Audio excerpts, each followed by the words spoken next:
applications is long and has been for years, and the minister is not committing to extending temporary workers past March 31st. The list of veterans still waiting for help has been far too long, and without these much-needed workers, it will only get worse. Where is the commitment from this Prime Minister to support our veterans? These temporary workers must be made permanent to honour Canada's commitment to those who served our country. Mr. Speaker, when will the minister stand up for those who stood up for us? The Honourable Parliamentary Secretary to the Minister of Veterans Affairs. Thank you, Mr. President, Speaker, and I want to thank my colleague for her work on the Veterans Committee and share with the House that our government's investment of nearly $200 million have increased staff, over hundreds of staff workers, allowed us to, of course, speed up the processes.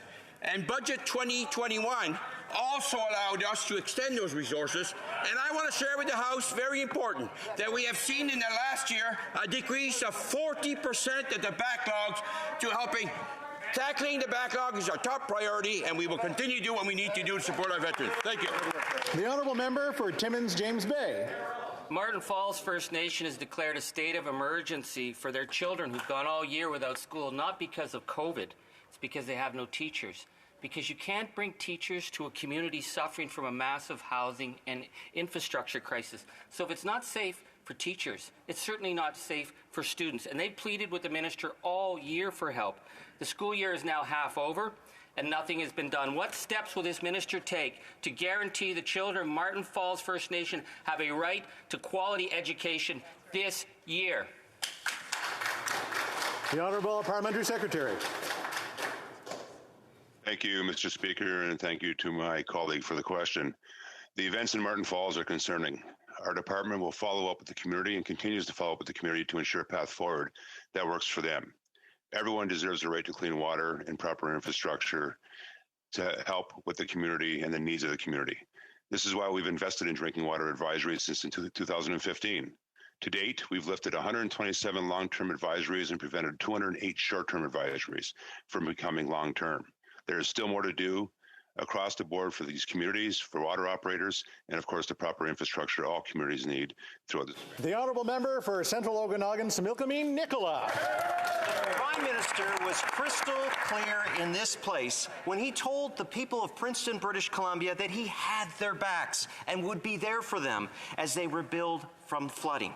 Now the community needs $2 million as soon as possible to rebuild, or their property taxes will have to go up by 70%.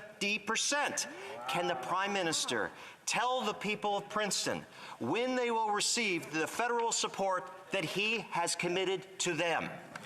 The Honourable Minister for Emergency Preparedness. I'd like to begin by thanking the member for the important question and for strong advocacy on behalf of his constituents and the people of British Columbia. And I want to assure this House that we're working very closely with the provincial authority. I spoke extensively to the Deputy Premier on this very issue the other day. We've made over $5 billion available through the Disaster Financial Assistance Fund, and we're working with communities and speaking to the BC municipalities in order to facilitate the recovery of the terrible events that took place as a result of the flooding. I want to assure the member that we'll continue to work with him and with the affected communities to be there for them to help.